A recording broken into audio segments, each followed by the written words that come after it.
TV KPM. 28.6 juta tahun 2010. 41.5 juta tahun 2040. Banyak beza ni. Tambah 2. Bukan. Hai Nisa, tengok apa tu? Cikgu, saya sebenarnya tengah tengok ni cikgu. Unjuran penduduk Malaysia dari tahun 2010 nak pergi ke tahun 2040.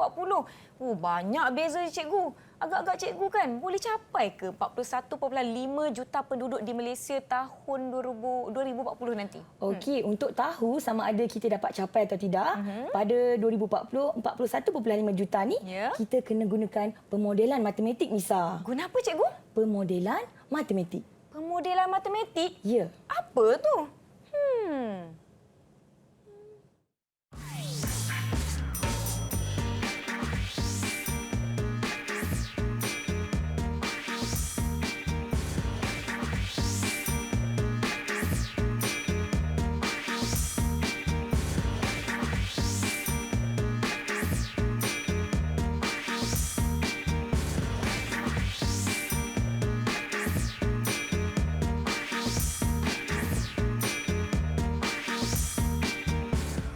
Assalamualaikum, salam sejahtera murid-murid yang sedang menonton saluran Didik TV KPM bagi slot menengah atas. Saya Nisa K bersama-sama dengan anda untuk episod kali ini bagi mata pelajaran matematik. Hari ini kita nak sama-sama belajar tentang sesuatu yang saya kira agak-agak susah atau tidak. Kita tanya cikgu kita, jadi jom kita nak persilakan beliau, Cikgu Nur Syafiza Abdul Rahman dari SMK Kerubung Melaka yang merupakan guru cemerlang matematik kita. Apa khabar cikgu? Hai Nisa, khabar baik. Hai, selamat datang. Selamat datang. Saya tak sabarlah nak belajar hari ini. Cikgu dengar-dengar kata topik ini susah. Alamak, takutnya.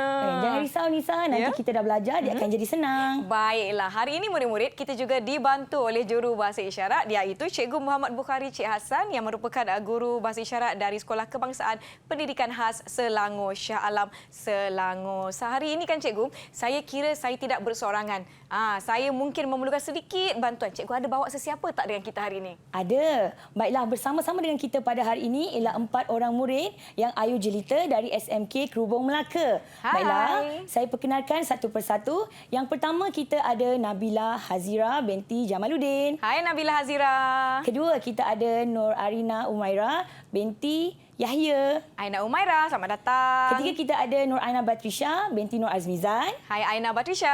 Dan akhir sekali kita ada Fatin Nur Amalia binti Budiman Jawari. Hai Fatin Nur Amalia, terima kasih kerana bersama-sama dengan kami hari ini. Saya kira murid-murid semua dah bersedia. Tapi cikgu, apa tajuk kita hari ini? Boleh ke selesaikan masalah yang saya fikirkan tadi cikgu? Okey, baiklah.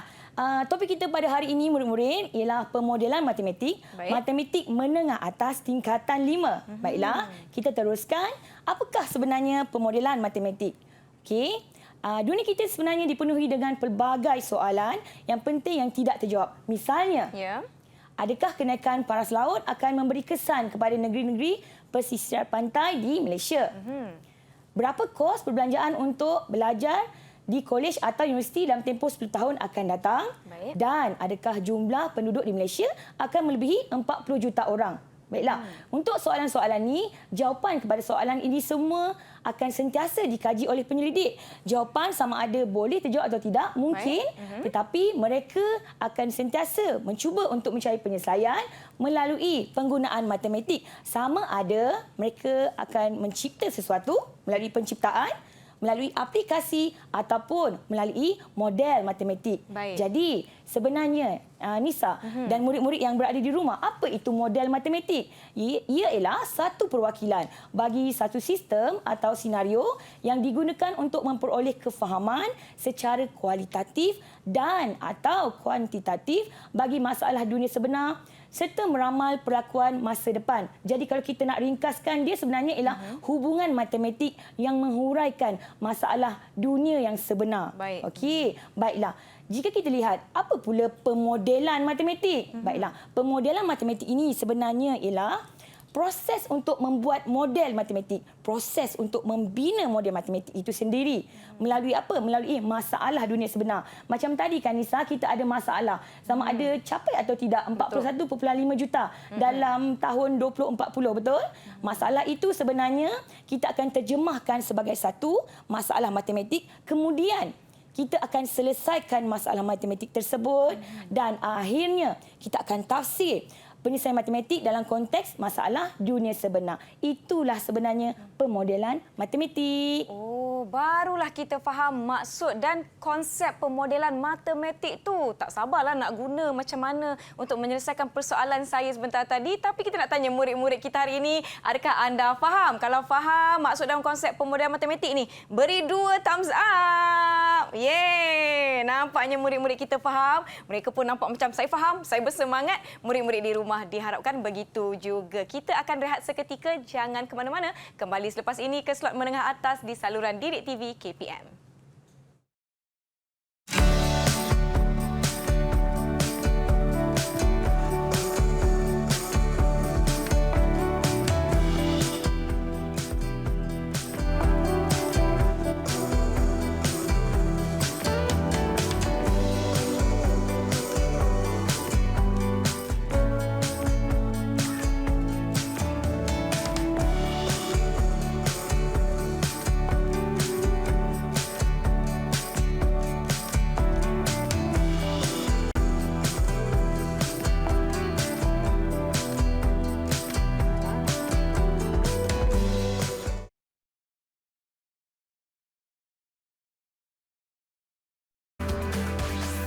Didik TV KPM.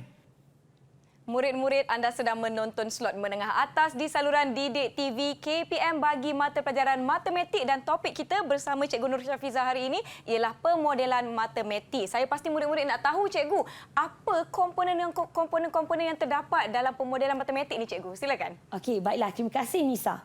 Okey, untuk segmen ini kita akan belajar tentang 6 komponen pemodelan matematik. Baiklah.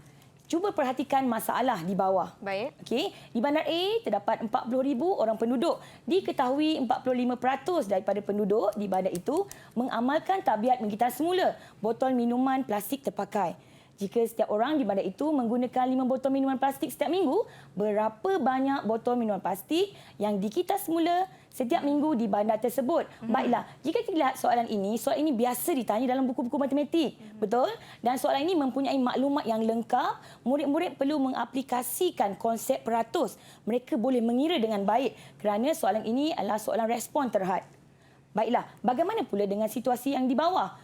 Berapa lamakah masa yang diperlukan untuk membersihkan tumpahan minyak di lautan? Jika kita lihat untuk situasi kedua murid-murid, kita tidak mempunyai maklumat yang mencukupi. Jadi untuk situasi sebegini, bagi soalan yang terbuka, konsep pemodelan matematik adalah pendekatan yang paling sesuai digunakan untuk mencari jawapan kepada persoalan ataupun masalah di atas. Baiklah, soalan terbuka ni sesuai gunakan pemodelan matematik. Baiklah, mari sama-sama kita lihat apakah agaknya 6 komponen pemodelan matematik.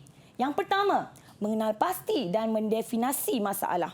Kedua, membuat andaian dan mengenal pasti pemboleh ubah. Ketiga, mengaplikasi matematik untuk menyelesaikan masalah. Keempat, menentusahkan dan mentafsir penyelesaian dalam konteks masalah berkenaan.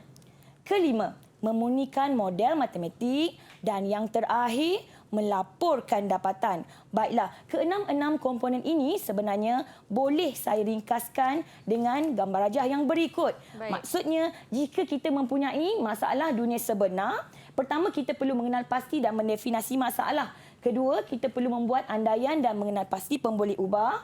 Ketiga, kita mengaplikasi matematik untuk menyelesaikan masalah. Seterusnya, kita menentusah dan mentafsir penyelesaian dalam konteks masalah tersebut. Jika kita ingin melakukan pengubahsuaian kepada model ataupun kita ingin melakukan penambahan kepada andaian kita, kita boleh melakukan pemurnian dan mengulang semula step 1, 2 dan 3. Dan akhir sekali, kita perlu melaporkan kita punya dapatan. Baiklah murid-murid, mari kita lihat di manakah letaknya keenam-enam komponen pemodelan matematik ini dalam masalah dunia sebenar. Melalui contoh ini, murid-murid akan lebih faham di mana agaknya kedudukan keenam-enam komponen ini. Mari kita baca sama-sama. Pasaraya yang terletak jauh dari rumah anda mungkin menjual sekampik beras 10 kg dengan harga yang lebih rendah daripada pasaraya berdekatan dengan rumah anda. Adakah berbaloi jika anda memandu ke pasaraya yang terletak lebih jauh dari rumah anda untuk membeli 2 kampik beras 10 kg yang lebih murah? Isu dia ialah nak beli beras, Ya. pasar dekat mahal, pasar yang jauh adalah murah. Jadi berbaloi tak nak beli dekat tempat yang jauh tetapi murah. Mari sama-sama kita lihat. Pertama, kita perlu mengenal pasti dan mendefinisikan masalah. Baik. Okey, dalam isu ini, kita punya masalah ialah harga sekapit beras 10 kilo dan juga kos petrol. Kedua, tentukan kedudukan dua pasar raya yang jaraknya masing-masing dari rumah adalah berbeza. Maksudnya kena tahu daripada rumah ke pasar A berapa jauh, Ya. daripada rumah ke pasar raya B berapa jauh dan kita perlu tahu beza jarak antara mereka. Seterusnya, murid-murid juga perlu mencari maklumat yang berkaitan dari internet. Contohnya, harga sekapit beras 10 kg di dua pasar raya yang berkenaan. Jarak setiap pasar raya dari rumah, harga petrol semasa, kadar penggunaan petrol kereta dan sebagainya. Okey, semua benda ni kita perlu cari maklumat untuk komponen yang pertama. Seterusnya, kita perlu membuat andaian. Maksudnya ialah apa andaian yang boleh kita buat? Ya. Contohnya ialah kita membuat andaian bahawa rumah pasar raya A dan pasar raya B berada pada satu garis lurus. Kedua, memandu kereta semasa ke pasar raya. Kita tak naik basikal, Ya. tak naik motor, tak naik lori, naik kereta. Okey, membeli N kampit beras dan cap beras yang sama di pasar raya A dan pasar raya B. Maksudnya, kalau beli 2 kampit beras di pasar raya A, kita juga perlu membeli 2 kampit beras di pasar raya B. Baik. Dan kita perlu membeli jenama yang sama. Baru kita boleh buat perbandingan, ya Nisa? Okey, baiklah. Seterusnya, kita ingin mengenal pasti pemboleh ubah. Jika kita lihat di sini, kita ada membuat andaian. Okey, andaian itu adalah berkaitan dengan beras, kampit beras dan juga kos petrol kita. Baik. Baiklah, untuk beras, agaknya apa pemboleh ubah yang boleh murid-murid kita ini keluarkan? Siapa nak cuba untuk keluarkan pemboleh ubah? Siapa nak cuba boleh angkat tangan. Kita lihat Arina nak cuba. Silakan. Sila Arina.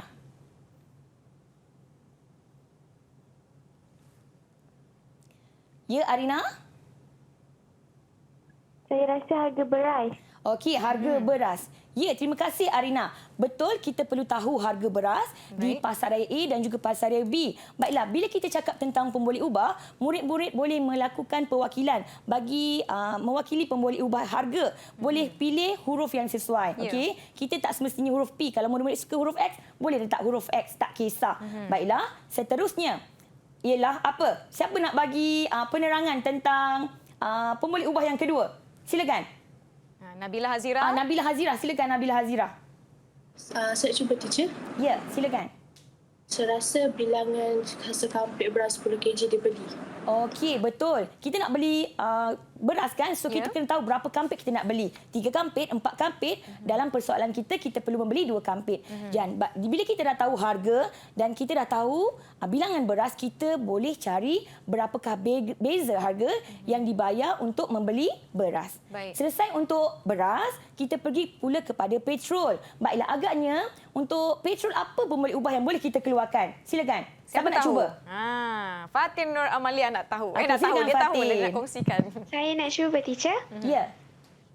Saya rasa jarak di antara pasar raya A dan juga pasar raya B. Ya, betul. Kita perlu tahu jarak pasar A dan juga pasar raya B. Baik. Apa lagi yang perlu kita tahu dan keluarkan untuk pemboleh ubah? Siapa lagi nak kongsikan? Agak-agak yakin. Okey, Aina, sila Aina. Silakan. Saya rasa harga petrol semasa dalam RM per liter. Betul, kita juga perlu tahu berapa harga petrol semasa, berapa harga petrol hari ini. Okey, seterusnya ialah bila kita dah tahu, kita juga perlu tahu kadar penggunaan petrol dalam kilometer per liter. Maknanya, kalau kita gunakan kereta jenis A, Ya. berapa kadar penggunaan petrol dia. Baik. Dan akhir sekali, kita juga perlu tahu beza kos petrol yang dibayar bagi perjalanan dari pasaraya B berbanding pasaraya A. Okey, baik. dah selesai proses yang kedua, kita pergi kepada mengaplikasi matematik untuk menyelesaikan masalah. Jika kita ada dua harga, pasaraya A menawarkan RM25.95, pasaraya B menawarkan RM23.99, agaknya jika kita ingin membeli 2 kampit beras, boleh tak sesiapa kongsikan harga yang perlu kita bayar untuk beras di pasaraya A? Siapa nak cuba? Cepat. Tekan kalkulator masing-masing. Arina, silakan Arina. Arina Umairah. Saya rasa harga sekampit beras bagi Pasaraya A adalah RM51.90. Baik. Okey, RM51.90. Betul, sama dengan jawapan saya. Bagaimana pula harga beras di Pasaraya B? Siapa nak cuba? Silakan Nabila Azira. Ya. Pasaraya B saya rasa berharga RM47.98. RM47.98 sebab beli 2 kampit kan? Ya. Harga beras darab dengan 2 kampit. Baiklah, bila kita dah tahu harga beras ini, kita boleh mencari perbezaan harganya, betul? Okey, baiklah murid-murid. Agaknya bila kita nak cari harga perbezaan harganya, macam mana nak dapat perbezaan harga? Siapa nak kongsikan caranya? Ada yang dah tahu berapa perbezaan harga? Okey, Fazlin dan Amalia. Silakan. Okey. Saya dapat harga RM3.92. Okey, RM3.92. Ya, macam mana dia dapat? Tolakkan beza harga antara kedua-dua pasaraya, darabkan dengan 2 ataupun kita tolakkan tadi harga daripada kiraan daripada Arina, kita tolakkan dengan harga kiraan daripada Nabila. Baik. Jadi RM3.92 itu sebenarnya melambangkan apa? Melambangkan penjimatan kita. Maksudnya kalau kita beli dekat Pasaraya B, kita dapat jimat sebanyak RM3.92. Baiklah, seterusnya untuk petrol pula. Kita tadi menganggap bahawa katakanlah jarak antara Pasaraya A ke Pasaraya B ialah 6 km. Baiklah, kita tahu bahawa kadar penggunaan petrol ialah 17.6 km seliter. Jadi, harga petrol semasa katakanlah hari ini harganya ialah RM2.08 seliter. Baik. Okey, macam mana kita nak kira petrol yang digunakan bagi perjalanan 6 km? Apa yang perlu kita lakukan? 6 km bahagi dengan 17.6 km, kita akan dapat 0.341 liter. Itu adalah kadar penggunaan petrol bagi satu hala. Bagaimana jika kita nak pergi dan balik? Maksudnya perjalanan kita adalah 12 km. Ya. Jadi, kita darabkan penggunaan petrol, kita darabkan dengan 2 sebab 2 hala dan kita darabkan dengan harga petrol semasa, kita akan dapat kos penggunaan petrol ialah RM1.42. Ini bermakna ini merupakan wang yang perlu kita keluarkan perbelanjaan untuk ke Pasaraya B yang lebih jauh tadi. Baiklah, di sini wang yang dapat dijimatkan apabila membeli 2 kampit beras 10 kg di Pasaraya B. Tadi RM3.92 kita dapat jimatkan. Betul. Manakala RM1.42 kita perlu keluarkan duit untuk membeli petrol, betul? Betul. Jadi sebenarnya berapa penjimatan sebenar kita? Siapa boleh bantu teacher untuk kira? Siapa dah ada jawapannya? Aina Batrisha, silakan. Mikrofonnya tak dibuka, sayang. Okey, dah dengar ada suaranya. Okey. Perkhidmatan sebenar kita ialah RM2.50. Ya, RM2. penjimatan sebenar kita adalah RM2.50. Maknanya yang kita jimatkan tadi kita tolakkan dengan kos yang perlu kita keluarkan untuk petrol. Baiklah, step seterusnya ialah menentukan dan mentafsir penyelesaian dalam konteks masalah berkenaan. Kita ada pemboleh ubah kita berkaitan dengan harga beras dan ini merupakan penjimatan kita iaitu RM3.92. Manakala ini adalah merupakan pemboleh ubah untuk kos petrol dan ini merupakan kos yang perlu kita keluarkan iaitu RM1.42 untuk kos petrol. Baiklah, di sini murid-murid, apa yang perlu kita lakukan ialah kita perlu tahu bahawa yang warna biru tu adalah kos yang kita jimatkan. Manakala yang warna merah itu adalah kos yang perlu kita keluarkan. Bermaksud, jika kita ingin membeli di Pasaraya B, kita perlu memastikan bahawa kita jimat lebih banyak berbanding kos petrol yang kita gunakan. Bermakna nilai D iaitu yang warna biru mestilah lebih besar daripada kos petrol kita. Barulah jimat membeli beras di Pasaraya B. Okey, apa akan berlaku jika nilai D kita kurang atau sama dengan T? Maka tidak seharusnya kita membeli beras di Pasaraya B. Kerana apa? Kerana kos petrol lebih banyak daripada penjimatan harga beras tadi. Baiklah, murid-murid, sebenarnya kita juga boleh melakukan penerokaan lanjutan. Maksudnya, daripada kedua-dua formula kita ini tadi, kita juga boleh mengkaji bagaimana pula dengan range kedudukan pasaraya. Okey, jarak pasaraya kita dalam kilometer berapa yang kita boleh pergi dengan membandingkan kedua-dua formula kita yang berwarna biru dan berwarna merah ni yang kita tahu tadi D warna biru mesti lebih besar daripada T yang warna merah, betul? Jadi bila kita buat ketaksamaan, bila kita selesaikan, kita dapati bahawa nilai S iaitu jarak ke pasaraya B, okey, beza jarak daripada pasaraya A ke pasaraya B mesti kurang daripada 16.6 kilometer. Maksudnya ialah apa? Okey. Jika jarak di antara pasaraya A dan B kurang daripada 16.6 km, maka wajar memandu ke pasaraya B untuk membeli 2 kampik beras. Agaknya kan Nisa? Ya. Okey, kalau jarak dia 18 km, Nisa nak pergi tak kat pasaraya B? Kalau saya, cikgu, tak berbaloi nak pergi sebab jaraknya dah lebih 16.6 km, cikgu. Betul. Tepat sekali Nisa. Bijak 2 bintang untuk Nisa. Terima kasih. Baiklah. Untuk penerokaan seterusnya murid-murid. Okey, kita nak tahu pula bagaimana pula dengan julat harga sekampik beras di pasaraya B.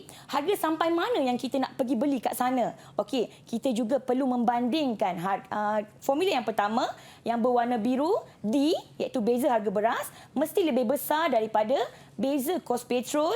Okey, dan kita boleh mencari julat harga untuk harga sekampik beras di pasaraya B. Apabila kita selesaikan, kita dapati bahawa harga sekampik beras di pasaraya B ialah kurang daripada RM25.24. Maksudnya apa murid-murid? Maksudnya ialah jika harga sekampik beras 10 kg di pasaraya B kurang daripada RM25.24, perjalanan ke pasaraya B untuk membeli beras adalah berbaloi. Maksudnya, kalaulah kata harga dia RM28, Ya. saya nak tanya kat murid-murid saya, kita nak pergi beli ataupun tidak di pasaraya B? Siapa nak agak-agaknya. respon? Kalau harga beras RM28. Silakan Arina. Sebab harga dia lebih kurang daripada RM25.24. Kalau RM28 maksudnya harga dia kita tak payah beli kat sana. Kerana apa? Harga dia lebih daripada RM25.24. Nanti kita tak dapat melakukan penjimatan. Baiklah. Okey, kita juga perlu melakukan refleksi murid-murid.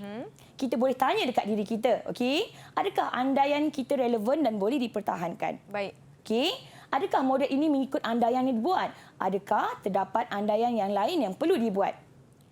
Bagaimana jika andaian kita tidak betul? Bagaimana hal ini memberi impak kepada jawapan? Maksudnya, jika kita merasakan bahawa kita punya andaian itu tak betul, jika kita nak tambah andaian baru ataupun kita nak tambah parameter yang baru, kita perlu melakukan modifikasi. Betul? Maksudnya kita perlu melakukan pengubahsuaian.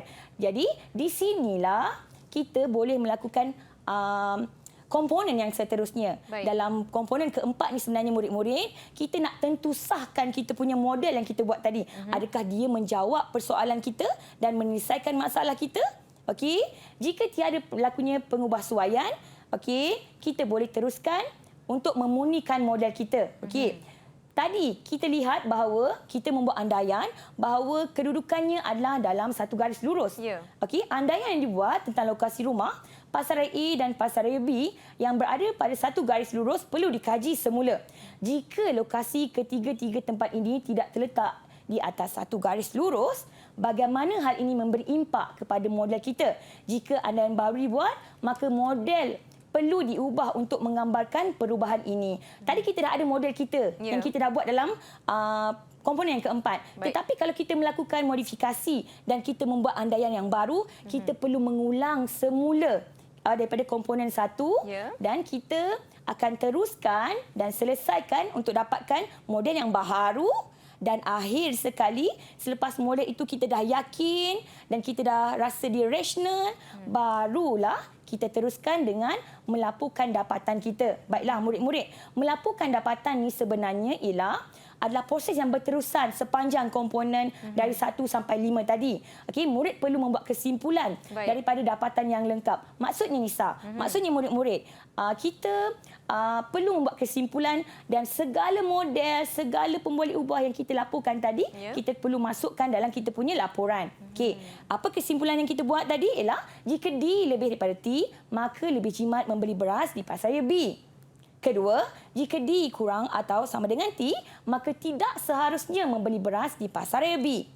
Seterusnya ialah jarak pasaraya B mesti kurang daripada 16.6 km dan akhir sekali pasaraya B harga berasnya mestilah kurang atau kurang daripada RM25.24. Baik. Walau bagaimanapun Nisa, model ini sesuai untuk soalan ini. Ya. Okey, kita tidak boleh menjadikan model ini sebagai template untuk menyelesaikan soalan yang lain. Walau bagaimanapun, murid-murid boleh mengaplikasikan ke-6 komponen pemodelan matematik ini mengikut kreativiti, pengetahuan murid-murid untuk menyelesaikan masalah dunia yang sebenar. Baiklah, sekarang saya pasti ramai dah faham bagaimana nak menggunakan atau mengaplikasikan 6 komponen pemodelan matematik yang dijelaskan oleh Cikgu Nur Syafiza sebentar tadi. Murid-murid okey, kalau okey ni, double thumbs up boleh? Semuanya dapat menjawab dengan baik. Tahniah, jadi nak beri sedikit ganjaran untuk mereka, cikgu boleh tak? Okey, boleh. Kita berapa? bagi mereka seorang 2 bintang. Seorang Nisa. dapat 2 bintang. Sementara Nisa nak selesai memberikan bintang-bintang berkelipan kepada murid-murid kita hari ini. Kita akan rehat seketika. Jangan ke mana-mana. Kembali selepas ini ke Didik TV KPM.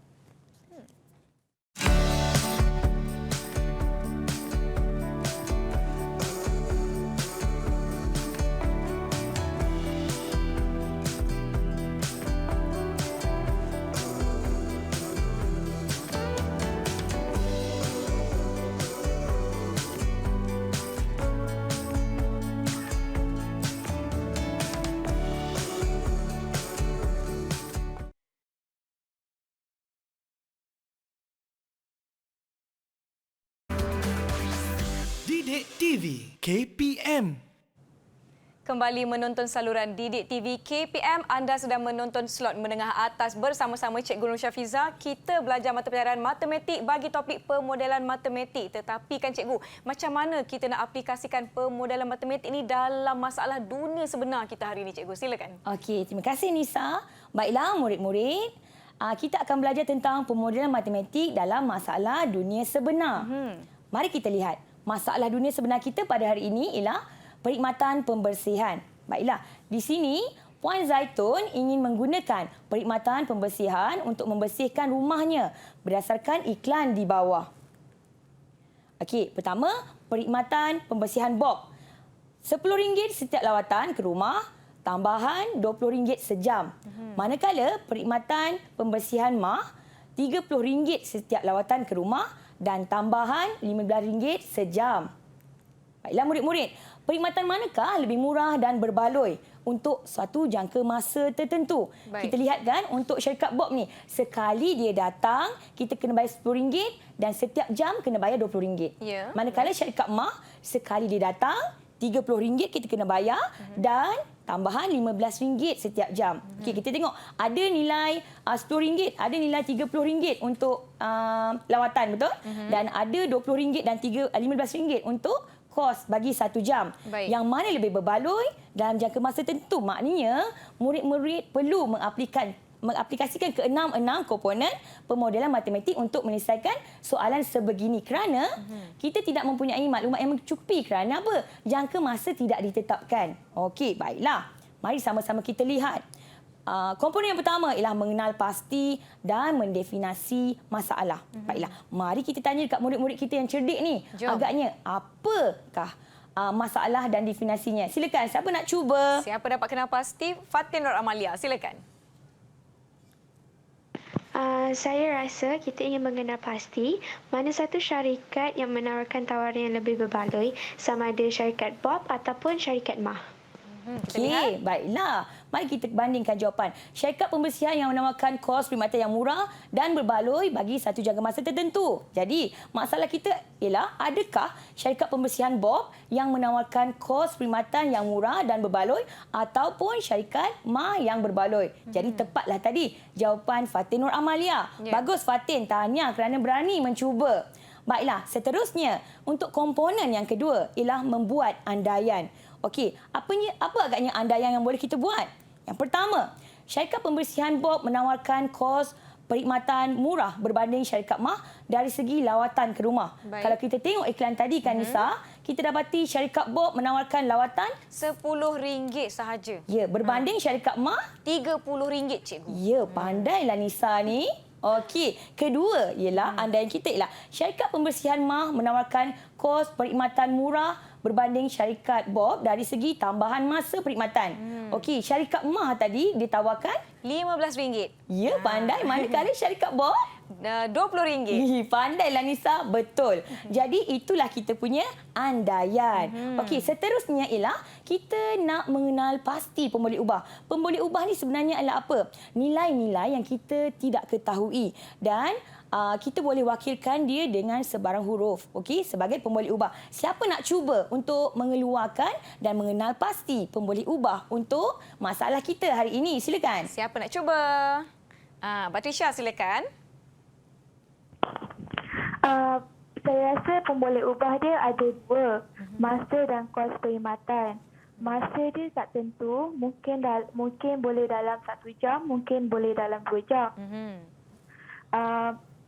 Masa dia akan menentukan kos perkhidmatan dia.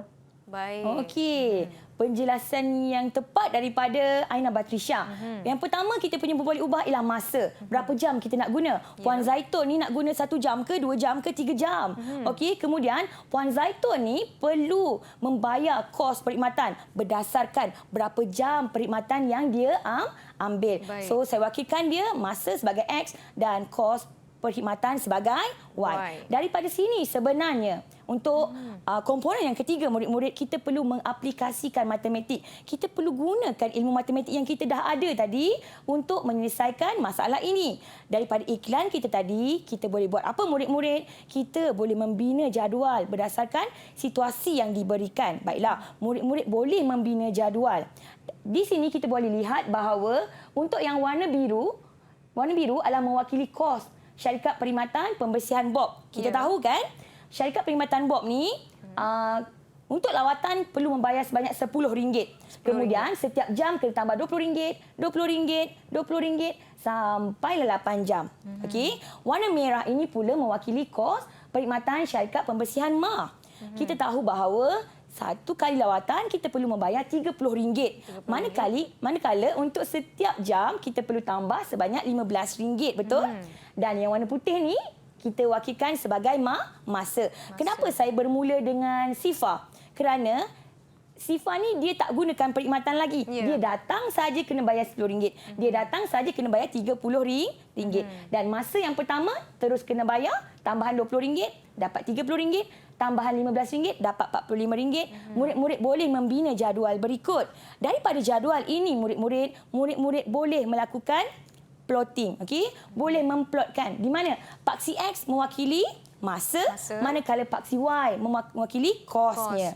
Okey, baiklah. Daripada sini sebenarnya murid-murid telah membina satu model. Satu untuk syarikat pembersihan Bob, satu lagi untuk syarikat pembersihan MAH.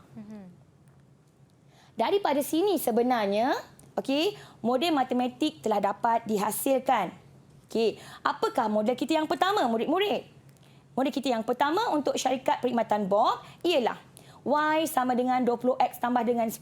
Macam mana kita dapat? Y adalah mewakili kos yang perlu kita bayar, manakala X adalah mewakili masa. 10 ni adalah kos lawatan dia. Okey, manakala RM20 ni adalah kos bagi 1 jam perkhidmatan. Okey, bagaimana pula model untuk syarikat perkhidmatan MAH? Okey, modelnya ialah Y sama dengan 15X tambah dengan 30. Y mewakili kos, X mewakili masa. 30 adalah kos bagi lawatan. Manakala 15 mewakili apa, Nisa? Perkhidmatan. Ya, perkhidmatannya. 1 jam. Very good, Nisa. Bagus. Terima kasih. Okey, kita dah bina model ni pada komponen yang ketiga. Sekarang kita teruskan dengan menentusah dan mentafsir penyelesaian dalam konteks masalah berkenaan. Maksudnya kita nak cek, kita nak tengok. Kita tengok model yang kita bina ni boleh tak menjawab kepada kita punya persoalan. Baiklah, daripada graf yang diberikan ini sebenarnya, okey, syarikat perkhidmatan manakah yang menawarkan perkhidmatan lebih murah dan berbaloi? Kita boleh tengok pada paksi X. Pada paksi X kita ada masa daripada sifar 1, 2, 3, 4, 5. Okey, murid-murid telah belajar cara untuk membaca graf. Betul? Jadi saya nak tanya, katakanlah Puan Zaitun ni tadi menggunakan perkhidmatan, bercadang nak guna perkhidmatan pembersihan ni selama 2 jam. Agaknya syarikat mana yang menjadi pilihan dan syarikat mana yang lebih berbaloi? Siapa nak cuba jawab? Siapa nak cuba? Okey, Nabila Hazira, silakan. Saya rasa syarikat Bob lebih berbaloi dalam graf. Okey, kenapa syarikat Bob lebih berbaloi, Nabila? kerana harga dia lebih berbaloi berbanding dengan graf merah. Okey. Sebab kalau kita lihat di graf kita ini, kalau 2 jam, ni 2 jam betul. Baik. Kita tengok graf kita yang berada di bawah iaitu warna biru. Siapa punya? Syarikat Bob. Okey, kita lihat maksudnya kalau lebih bawah maksudnya kos dia lebih rendah. Lebih rendah maksudnya lebih menjimatkan dan lebih berbaloi. Macam mana pula kalau kita nak gunakan perkhidmatan pembersihan selama 4 jam? Agaknya siapa syarikat yang jadi pilihan kita? Siapa nak jawab? Kalau 4 jam bagaimana? Ada yang nak kongsikan? Arina, silakan. Arina Umairah. Saya rasa dua-dua sama harga, RM90 teacher. Oh, maknanya kalau Puan Zaitun nak gunakan perkhidmatan ni selama 4 jam, dia nak pilih syarikat mana ya, Arina? Dua boleh teacher sebab harga dia sama RM90. Pandai Arina. Dua-dua pun kita boleh pilih sebab harga dia sama RM90. Kalau kita nak pilih 6 jam pula, kalau Puan Zaitun dia kata hari ni rumah kotor lah, nak gunakan perkhidmatan pembersihan 6 jam. Okey. Syarikat mana yang lebih berbaloi? Siapa nak jawab? 6 jam. Manakah pilihan? Aina Batrisha, silakan. Saya rasa 6 jam untuk syarikat MA lebih berbaloi daripada syarikat Bob. Sebab kalau syarikat MA, kita hanya perlu bayar sebanyak 20 berbanding syarikat Bob yang perlu bayar sebanyak RM130. Bijak jawapan Aina ni tadi. Baik. Okey, dia pandai baca graf kita. Kalau 6 jam, kalau kita tengok kat sini Nisa dan murid-murid, syarikat ini perlu membayar, Puan Zaitun perlu bayar RM120 untuk syarikat MA, manakala RM130 untuk syarikat Bob. Jadi mestilah Puan Zaitun pilih perkhidmatan MA. Perkhidmatan MA. Cikgu, Okey. saya ada soalan cikgu. Ya. Agak-agaknya apa kesalahan yang biasa dilakukan oleh murid-murid ketika memplotkan graf? Okey, biasanya murid-murid kita ni bila dia buat plot graf ni, garisan tersebut tidak melalui semua titik. Kita kalau buat graf garis lurus, garisan kita ni perlu melalui semua titik baru kita punya graf itu betul dan model kita betul. Baiklah, saya teruskan ya Nisa. Boleh, cikgu. Daripada sini kita boleh membuat kesimpulan dan kita boleh katakan bahawa jika Puan Zaitun ingin menggunakan perkhidmatan kurang daripada 4 jam, dia patut memilih syarikat perkhidmatan Bob kerana lebih murah dan juga berbaloi. Manakala jika dia ingin menggunakan perkhidmatan selama 4 jam, dia boleh memilih tak kisah mana-mana. Bob boleh, syarikat MA pun boleh kerana menawarkan harga yang sama. Manakala jika ingin menggunakan perkhidmatan lebih daripada 4 jam, dia perlu memilih syarikat MA kerana lebih murah dan juga berbaloi. Baiklah, seterusnya kita perlu memurnikan model matematik kita. Dalam masalah ini, kita dapat memurnikan model sekiranya parameter baru diwujudkan. Maksudnya, kalau kita ada penambahan andaian, kita nak tambah parameter baru, kita perlu memurnikan model kita. Dan jika kita telah selesai, barulah kita boleh melaporkan dapatan dan membuat kesimpulan. Daripada kita punya komponen-komponen dan proses pemodelan matematik tadi, boleh kita simpulkan bahawa graf kos perkhidmatan melawan masa adalah satu garis lurus. Kadar kos perkhidmatan kedua-dua syarikat pembersihan adalah mala. Mala ni maksudnya tetap. Maknanya kalau dikata 1 jam RM15, RM15 saja. Kalau dikata 1 jam RM20, RM20 saja. Dia tak naik-naik. Okay? Persamaan graf adalah satu fungsi linear. Y sama dengan 20X tambah dengan 10. Dan Y sama dengan 15X tambah dengan 30. Dan apabila X sama dengan 4, kedua-dua perkhidmatan menawarkan harga yang sama. Baiklah, Cikgu Terjawablah Syafizah. persoalan kita. Baiklah, saya rasa kita semua dah sama-sama dapat menyelesaikan antara masalah dalam dunia sebenar kita menggunakan pemodelan matematik. Semua okey murid-murid, double thumbs up. Saya rasa mereka ni layak mendapat ganjaran, cikgu. Ya. Berapa bintang nak beri kepada murid-murid? Kita tambah lagi 2 bintang kat mereka. Tambah lagi 2 bintang kepada semua murid. Baiklah murid-murid di rumah, saya pasti anda juga dapat mengikuti dan menjawab dengan baik setakat ini. Jom kita nak rehat seketika. Kembali selepas ini ke Didik TV KPM. Tambah lagi bintang, cikgu. Tambah. Tambah lagi.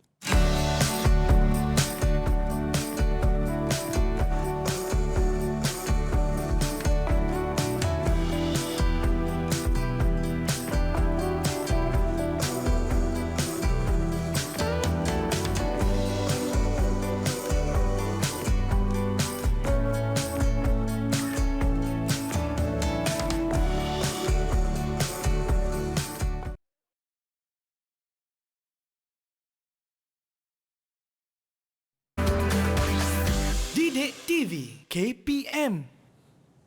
Murid-murid anda di dalam slot menengah atas di saluran Didik TV KPM bagi mata pelajaran matematik. Topik kita pemodelan matematik dan jom kita rasa kita nak sama-samalah cikgu lakukan latihan pengukuhan. Boleh tak cikgu? Boleh. Baik, Ayo, jom. marilah murid kita lakukan latihan pengukuhan dengan soalan uji minda. Baik. Okey, berikut merupakan proses pemodelan matematik. Nyatakan apakah R. Adakah A. Mensusahkan dan mentafsir penyelesaian dalam konteks masalah berkenaan. B. Membuat andaian dan mengenal pasti pemboleh ubah. C. Mengaplikasi matematik untuk menyelesaikan masalah. Ataupun D. Mengenal pasti dan mendefinisi masalah. Jika telah bersedia, angkat jawapan anda. Angkat jawapan anda. Kalau anda rasa-rasa tahu apa itu R ya cikgu? Ya, apakah R? Murid-murid di rumah boleh jawab bersama-sama dengan kita. Oh, ada yang menjerit A, ada menjerit B, ada jerit C. Macam mana ni? Kita lihat cikgu jawapan mereka. Okey, semua jawab C. Okey, boleh tak sesiapa jelaskan kenapa pilih jawapan C? Siapa nak cuba? Siapa nak cuba? Arina Umaira. Cuba, teacher. Silakan. Okey, silakan. Teacher, saya yakin dengan jawapan dia adalah C. Sebab R proses iaitu mengaplikasikan matematik untuk menyelesaikan. Oh, dia kata dia jawab C sebab dia kata itu proses ketiga. Mengaplikasi matematik untuk menyelesaikan masalah. Baik, mari sama-sama kita saksikan Kita apakah semak. jawapannya. Jawapannya ialah cang. Betul. C. Okey, betul. Semuanya betul, Nisa. Semua betul, jadi dapat ganjaran tak cikgu? Dapat 1 bintang seorang. 1 bintang seorang. Kita teruskan dengan soalan uji minda yang kedua. Nyatakan. Okey, apakah S? S pula dia tanya. Agak-agak apakah S? Tadi dah Murid-murid di kita nak rumah tahu S juga pula. boleh cuba menjawab ya. Baik. Fikirkan, ingat balik. Kita dah belajar setakat ini bagi tajuk pemodelan matematik. Kalau dah bersedia, murid-murid boleh angkat jawapan. Dia ingat tak lagi 6 komponen tadi kan Nisa? Okey, kalau dah, boleh angkat jawapan anda. Jom. Kak Nisa pun nak semaklah jawapan Kak Nisa betul tak? Sama ke tidak? Okey, D. Semua jawab D, cikgu. Okey, semua jawab D. Siapa yang nak beri penjelasan kenapa jawab D? Silakan Nabila Hazira. Saya lock jawapan dia D, teacher. Amboi, dia lock jawapan dia D. kunci. Dah hafal. Amboi, action. Betul. D. Kenapa D? Sebab dia menentusahkan dan mentafsir penyelesaian masalah dalam konteks. Dia kata dia dah hafal lah, Nisa. Wah, Okey, kita semak mari boleh, kita cikgu? semak. Kita semak ya. Betul ke Jawapannya hafal ni? ialah D. Ya, betul. Yang lain pun dapat jawapan yang betul. Tepat sekali. Baiklah, kita teruskan dengan soalan yang lebih mencabar. Uji minda 3. Apakah yang anda faham tentang pemodelan matematik? Wah, ini macam mana nak menjawabnya ni? Kena kira-kira Wah, ke? Fatin. Fatin lajunya angkat tangan. Silakan Fatin Nur Amalia. Silakan. Saya cuba teacher. Ya. Apa yang saya faham tentang pemodelan matematik ni, pemodelan matematik ni ialah satu proses untuk membina model matematik daripada masalah dunia sebenar, kemudian kita terjemahkan sebagai masalah matematik, dan selepas kita selesaikan masalah matematik tu, barulah kita transfer dia kepada konteks masalah dunia sebenar. Betul? Macam mana cikgu? Betul, tepat sekali. Kita ada masalah dunia sebenar. Okey, kita kena tafsir dia sebagai masalah matematik. Kita selesaikan, kemudian kita tafsir di dalam konteks masalah sebenar. Baik. Betul, tepat sekali. Ada ke yang nak bangkang ke jawapan Ada jawapan yang lain Amalia? ke? Ada jawapan yang lain ke? Ada. Silakan. Aina Batrisha. Okey, silakan. Saya nak tambah sikit. Macam Okey. Fatin kata tadi, untuk menjawab proses soalan, untuk menjawab soalan pemodelan matematik, kita perlu hafal dan ingat 6 komponen pemodelan matematik. Antaranya ialah mengenal pasti dan mendefinisi masalah, membuat andaian dan mengenal pasti pemboleh ubah. Yang ketiga, mengaplikasi matematik untuk menyelesaikan masalah, menentusahkan dan mentafsir penyelesaian dalam konteks masalah berkenaan, memunikan model matematik dan melaporkan dapatan. Baik. Ya, betul. Ke-6 proses yang disebutkan oleh Aina tadi tepat sekali, Nisa. Betul. Baiklah, saya pasti mereka semua begitu memahami apa yang kita telah pelajari sama-sama hari ini. Bagaimana pula daripada Cikgu Nur Syafiza sendiri, rumusan ringkas daripada Cikgu berkenaan topik kita hari ini, pemodelan matematik. Silakan Cikgu. Okey, baiklah. Hari ini kita belajar tentang 6 komponen dalam pemodelan matematik. Murid-murid perlu tahu dan keenam komponen ini adalah perlu dihafal oleh murid-murid dan kita tahu model matematik ataupun pemodelan matematik ini kita akan gunakan untuk menyelesaikan masalah dunia sebenar. Kita perlu tafsir dia, kita perlu anggap dia sebagai satu masalah matematik. Kemudian kita perlu selesaikan masalah tersebut dan akhirnya kita perlu tafsirkan untuk kita sesuaikan dengan konteks dunia sebenar. Itulah pemodelan matematik Nisa. Baiklah, sekarang baru tahu sebenarnya tidak susah. Dah Tak susah. tahu, baru tahu tak susah. Cikgu, bagaimana dengan prestasi keseluruhan murid-murid kita hari ini begitu aktif menjawab soalan yang diberikan? Okey, pada saya hari ini murid-murid saya sangat cemerlang. Jadi Nisa, kita boleh bagi mereka seorang tambahan 2 bintang Tambahan lagi 2 Nisa. bintang. Banyaknya saya nak kena tampal ni Cikgu. Sementara itu Cikgu, bagaimana kalau murid-murid di rumah nak memantapkan lagi penguasaan mereka untuk topik ini? Okey, pastinya murid-murid berdapatkan di portal yang terbaik iaitu portal Delima. Baiklah, saya ucapkan terima kasih banyak-banyak kepada Cikgu Nur Syafiza Abdul Rahman yang merupakan guru cemerlang matematik dari SMK Krubong Melaka. Terima kasih murid-murid dari SMK Krubong Melaka, anda memang terbaik dan murid-murid di rumah anda pun terbaik. Terima kasih kepada juru bahasa isyarat kita hari ini, Cikgu Muhammad Bukhari Cik Hasan dari Sekolah Kebangsaan Pendidikan Khas Selangor, Shah Alam Selangor. Saya Nisa K, semoga kita bertemu lagi. All the best semua. Assalamualaikum. Bye.